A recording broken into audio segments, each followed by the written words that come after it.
Brenda y Pilar por esta invitación. Yo decidí para hoy como tratar de resumir una serie de actividades y parte de la investigación como un momento lo tomé como para reflexionar acerca de diferentes actividades que he desarrollado en torno a sostenibilidad y compartirlo con ustedes.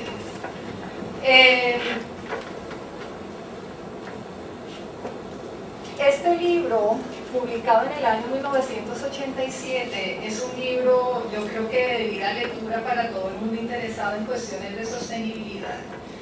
Y lo presento porque lo tuve que leer cuando era estudiante graduado en 1989, así es que pueden calcular que también estoy en este momentito, soy en este momento. Y en esa época tomé este curso que realmente no tenía nada que ver con mi tesis, pero como es la vida, 20 y pico de años después, he estado supremamente agradecida con ese curso y con el profesor por todo lo que aprendí, que me ha permitido de alguna manera orientar cuestiones de mi vida personal y también profesional. Este libro resultó de un esfuerzo mundial, global, dirigido por Robert Harlan Brundtland a petición de las Naciones Unidas para repensar qué era lo que estaba pasando, las relaciones que había entre el desarrollo y el medio ambiente. Y fue precedido por muchos otros libros bien importantes y también por eventos muy importantes que estaban afectando a la Tierra en ese momento. Y en particular nos dimos cuenta, o las personas se dieron cuenta, de que las actividades humanas en países particulares, su efecto ya estaba teniendo un efecto sobre países vecinos y aún a nivel del globo, incluyendo por ejemplo destrucción de la capa de ozono, la lluvia ácida y más tarde vendría el efecto de invernadero y el calentamiento de la Tierra. Así es que este libro realmente marca un hito en la historia de la sostenibilidad y fue el mecanismo que precipitó una serie de reuniones que todavía se están dando. La última fue el año pasado en Río de Janeiro acerca de sostenibilidad, y eso vino atado a la creación de una oficina de sostenibilidad que es de las Naciones Unidas, que está localizada en Corea en este momento. Y hemos oído la palabra sostenibilidad, pero ¿qué significa? La definición que trae el libro de Our Common Future establece que es desarrollo que de alguna manera suple las necesidades de las generaciones presentes y las generaciones futuras. Hacer suplir nuestras necesidades no puede ser a costa de reducir las posibilidades o las necesidades, o lo que se necesita para suplir las necesidades de generaciones futuras. Y eso suena lindo, pero es bastante complicado, porque yo, ¿por qué me voy a comprometer con generaciones futuras? No las conozco, no existen, ¿por qué me tengo que comprometer con ellas? Y eso en parte puede explicar por qué han pasado 25 años y la Tierra todavía, o el planeta, no ha alcanzado los objetivos que se había propuesto en el año 1987. Y para ilustrar más este concepto de sostenibilidad, aquí está una curva de crecimiento de la población, está bastante abstracta, para mostrar que la población crece inicialmente de manera exponencial, pero cuando empieza a llegar a lo que se llama la capacidad de acarreo, donde no existen más recursos, la curva se estabiliza en el mejor de los casos, pero en el peor de los casos puede haber una caída brusca de la población, un crash, como le dicen los ecólogos. Y esta capacidad de carga es bien importante entenderla, porque lo que hemos hecho los humanos a través de nuestra inventiva es expandir cada vez más esta capacidad de carga, por ejemplo a través de la extracción de minerales, de recursos no renovables como el petróleo, que nos dio una capacidad enorme de expandir nuestras actividades a través de todo el planeta. Así es que esto viene siendo bien crucial. ¿Por qué? Porque las necesidades de unas personas o de unos países no son iguales a las de otros países. Así es que Esta capacidad de carga va a estar determinada en unos países, va a ser bien alta, como en Estados Unidos, pero en otros países es mucho más bajita porque no tienen los recursos para poder mover esa línea. Así es que este concepto de sostenibilidad es bien importante entenderlo porque habla de un proceso para suplir necesidades y esas necesidades van a depender de la capacidad de las naciones de incrementar o no permitir que se reduzca esa capacidad de carga.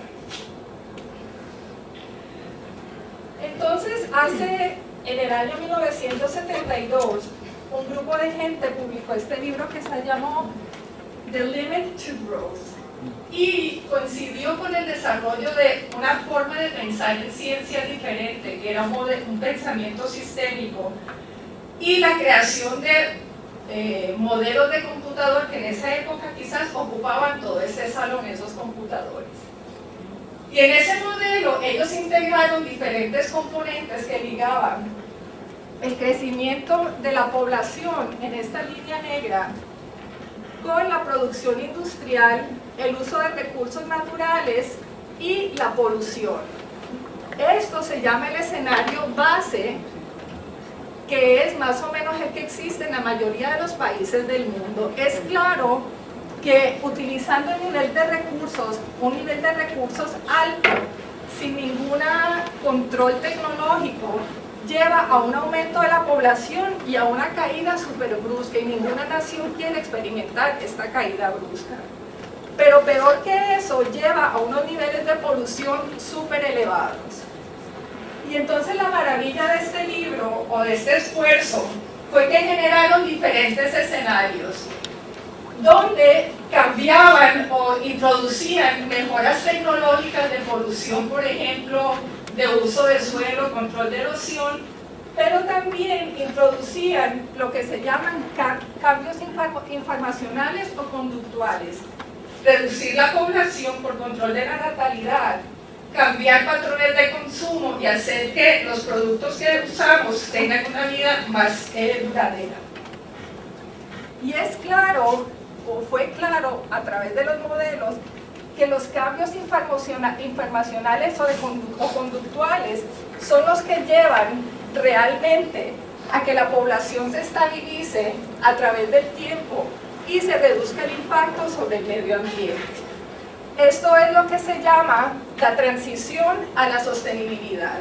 Y hay unos cuantos países que ya están por este lado, Alemania, pero es una transición un poco dolorosa, porque implica cambios tecnológicos y también cambios conductuales importantes en las personas. Otros países están por aquí. Entonces, eso me lleva a contarles un poquito de la investigación que he hecho, que tiene que ver con la sostenibilidad de paisajes tropicales. Y son dos proyectos completamente diferentes, pero que me llevaron a una ruta un poco inusual. Los dos proyectos de investigación tratan de entender cómo un paisaje poco alterado por las personas, y está aquí representado por una cuenca hidrográfica, que en este caso es la cuenca del Río Grande Arecibo, a través de numerosas intervenciones humanas puede llegar a algo como esto, donde lo que está marcado en azul fuerte y rojo representa la infraestructura que se ha construido para llevar recursos de allá aquí a la ciudad. Toda nuestra agua viene de esa cuenca en este momento.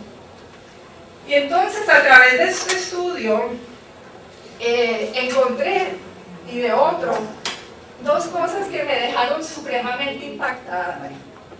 La primera es que a través del tiempo, desde 1899 hasta acá, terminamos nosotros aquí en la ciudad de San Juan conectados a esta cuenca a través del desarrollo de infraestructura para que tengamos agua aquí en la ciudad. Eso quiere decir que nuestros patrones de consumo de agua tuvieron y han tenido un impacto sobre la gente y los recursos que están en esa cuenca. Y algo muy parecido encontré en Guatemala, en mi sitio de estudio allá, donde el uso de agua en una cuenca hidrográfica en el noroeste de Guatemala, a través del tiempo ha sido capitalizada por gente que ni siquiera es del país y ha reducido realmente a un enclave, literalmente bloqueados por una carretera, a los pobladores que viven en la parte alta de la cuenca.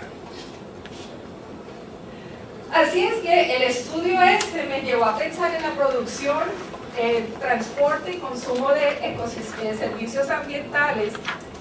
Y el común denominador es que esos servicios son variables en el espacio y en el tiempo.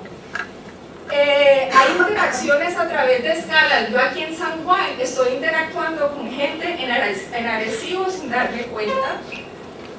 Estos sitios son influenciados por una diversidad de perturbaciones, incluyendo el impacto humano. Y para acceder a estos servicios yo tengo que desarrollar infraestructura. Y esa infraestructura puede tener un efecto negativo a largo plazo sobre la gente que vive en los sitios donde se producen esos servicios.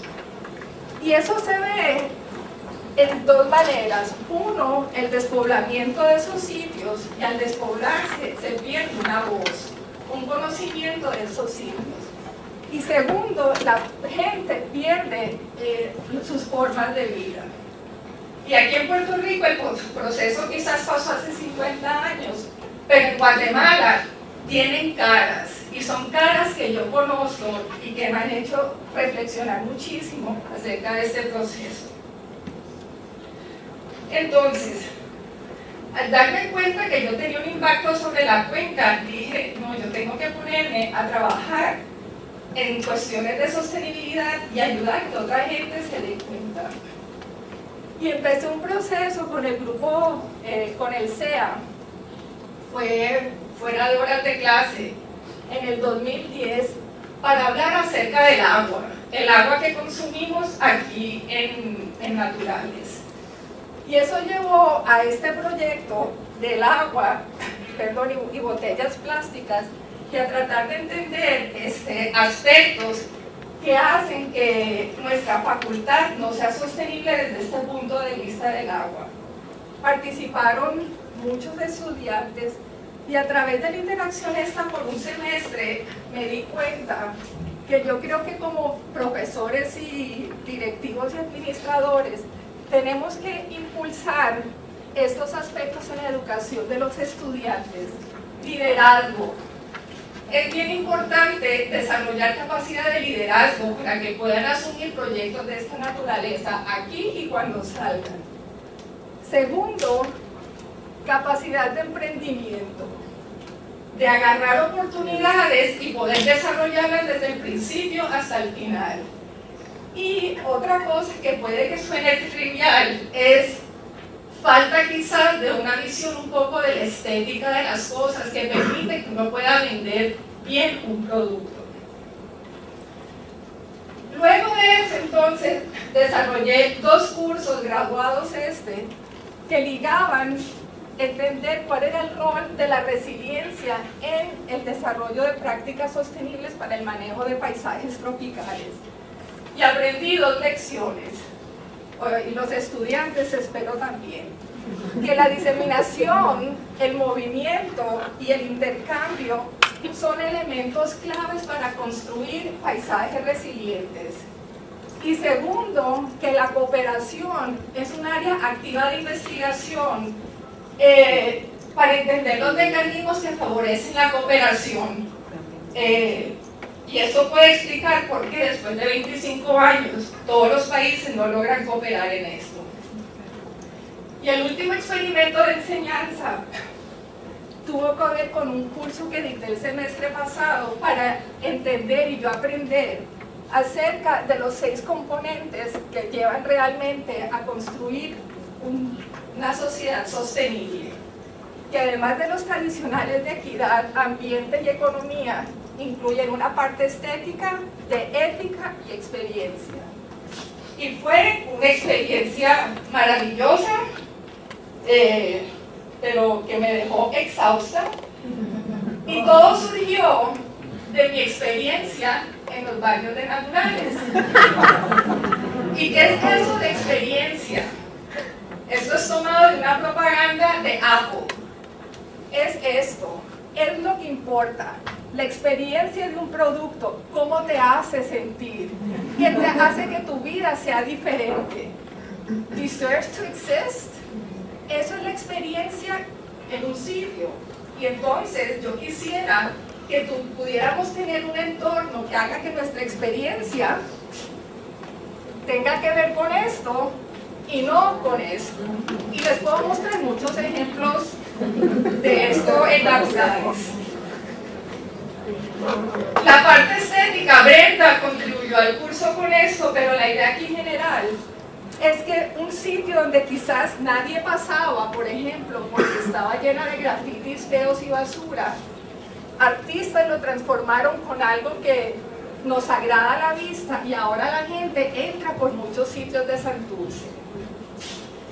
Y la parte ética, hay un filósofo que nos dio una charla, nos hace entender cómo podemos volvernos unos sujetos con una ética de sostenibilidad.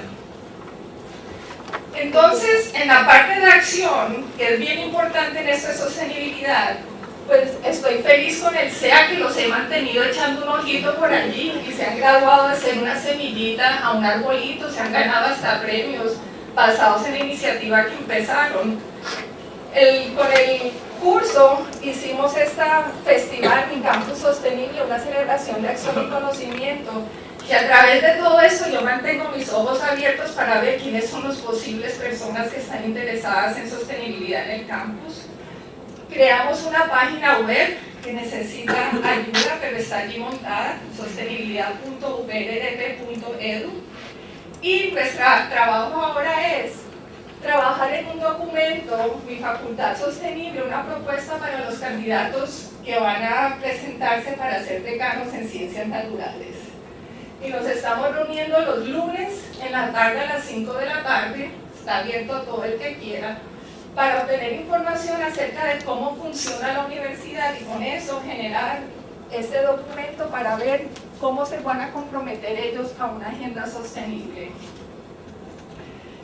Con esto quiero terminar agradeciendo a estudiantes y profesores que de una u otra manera han contribuido a este esfuerzo, en el caso mío, entender qué es lo que le gusta a la gente, qué es esa cosa que les mueve, les hace maripositas en el estómago.